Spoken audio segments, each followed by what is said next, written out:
Il y a 30 ans, le Rwanda était terrassé par le génocide contre les Tutsis. Aujourd'hui, sa capitale, Kigali, offre un visage bien différent. Une ville modèle, cosmopolite, pleine de créativité. La population parle 4 langues, dont le Kinyarwanda. Le pays dirigé par Paul Kagame depuis 1994 compte 14 millions d'habitants. Bienvenue à tous au pays des 1000 collines. À l'affiche, vous emmène à la découverte de la scène artistique qui, à sa façon, contribue à unifier le pays. Nous venons de la même source, nous respirons le même air, au-delà de nos couleurs. Kaya Binchi représente cette nouvelle génération, connectée, singulière, solidaire.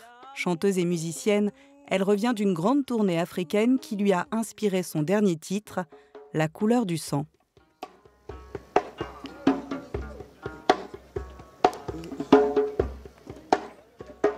La couleur du sang, ça a été inspiré par mon expérience avec des gens différents. Je me suis dit, mais en fait, même si on grandit dans les différents environnements et sociétés, on est le même, on a les mêmes sentiments. Et aussi, donc, avec l'histoire qu'a eu mon pays du génocide de 1994, je me suis posé plein de questions. Pourquoi les gens, deux fois, à cause des territoires qui sont différents, à cause de la couleur de peau qui sont différents, en fait, on croit qu'on est différents, mais en fait, on est le même. Comme Kaya Binchi, plus de 60% des Rwandais sont nés après le génocide contre les Tutsis. Depuis 1994, plus aucune mention de leur origine ethnique n'apparaît sur leurs documents d'identité. La question que je me pose, c'est qu'est-ce que ça signifie, en fait, être une Rwandaise à mon âge, 25 ans. First, je suis vivante, I'm alive. Donc, une fois que je suis vivante, je peux tout faire, tout est possible. Il y avait un moment où mes parents, mes amis qui étaient à l'époque, qu'ils ne peuvent pas faire ce qu'ils veulent faire, même s'ils étaient dans leur pays.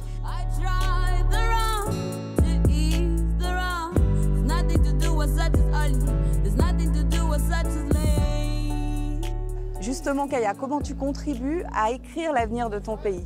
Moi, ma musique, c'est un journal où j'écris ce que je ressens, ce que j'analyse. C'est pas forcément rassembler les gens, mais que ça crée un espace où les gens, ils entrent, ils se sentent vraiment relâchés. Et ce moment, pour moi, c'est l'utopie de ce monde où on est tous unis.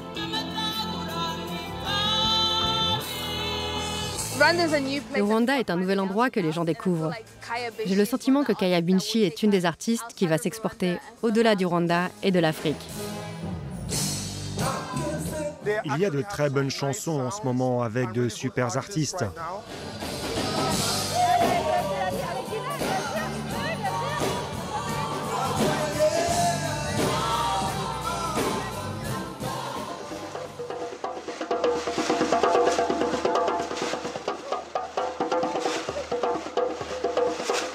Nous sommes au cœur de la Triennale de Kigali.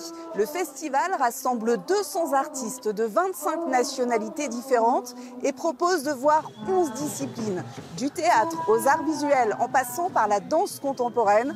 Objectif, montrer l'excellence des artistes du continent. C'est une triennale qui est pluridisciplinaire. On le fait maintenant, effectivement, 30 ans après le génocide, qui n'est pas seulement un chiffre rond, ça représente vraiment une génération après. Et entre-temps, le pays a changé, a pensé ses plaies et peut se projeter aussi dans l'avenir. Et la scène culturelle aujourd'hui est animée justement des jeunes gens qui ont moins ou autour de 30 ans.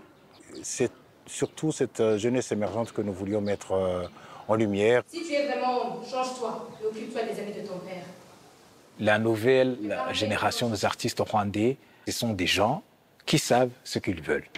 Au départ, c'est vraiment des gens qui se disent, qui se regardent dans la glace et se disent « voilà là où on veut aller sans se considérer comme des victimes, sans avoir pitié d'eux-mêmes.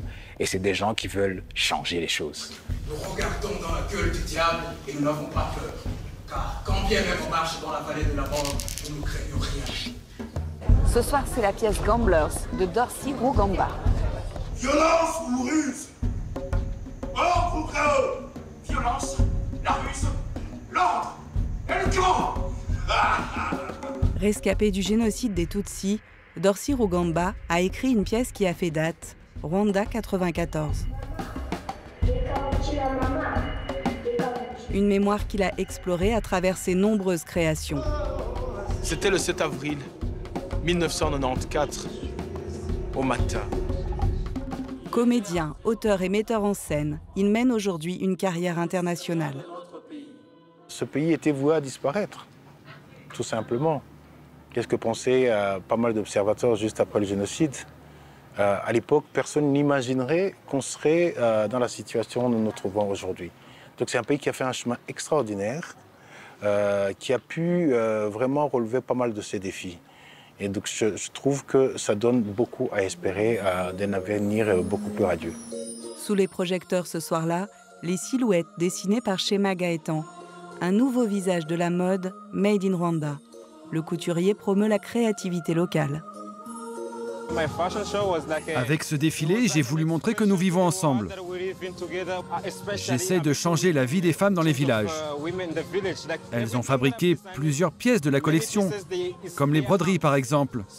Ce sont leurs idées. En dehors de cette grande ville, il se passe aussi des choses importantes.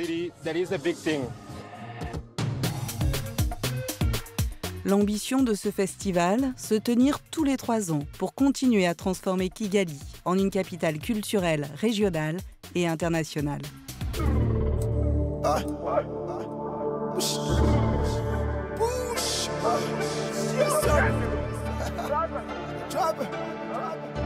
Ce qui déplace les foules ici, c'est la Kinyatrap, une révolution musicale qui a son roi Bouchali et ses fans par dizaines de milliers.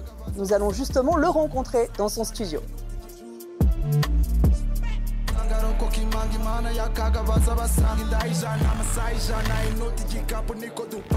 Bouchali, issu d'une famille pauvre de 8 enfants, est devenu une superstar au planning chargé. Festival, tournée et un 5e album en moins de 10 ans, Full Moon.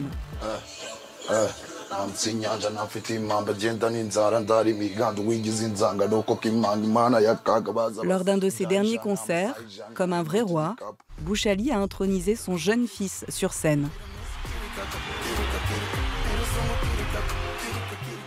C'est ton fils en ninja? Oui, le Japon, c'est son univers.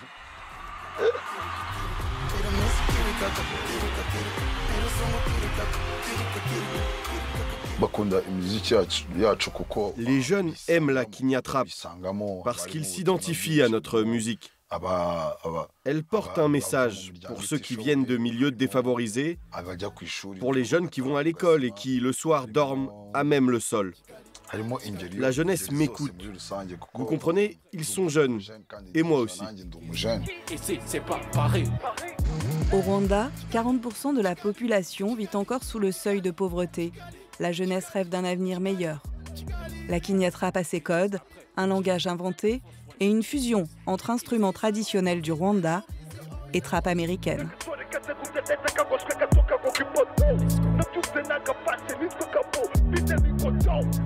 Dans l'univers du hip-hop, l'esthétique des clips est plutôt prudente pour respecter la culture du pays.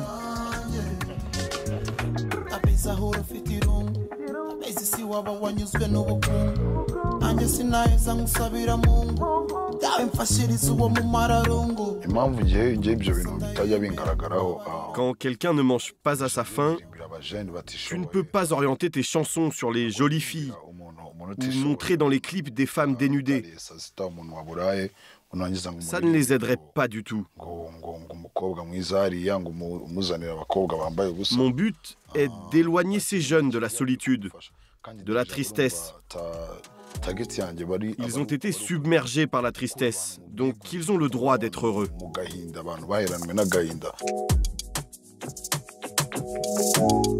Bouchali attend le bon moment pour faire rayonner la Kinyatrap hors des frontières du Rwanda.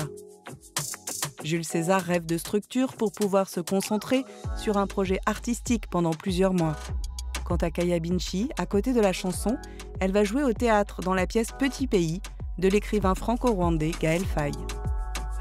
30 ans après le génocide, Kigali veut devenir une vitrine culturelle en Afrique. Ces jeunes artistes contribuent à leur manière à écrire cet avenir.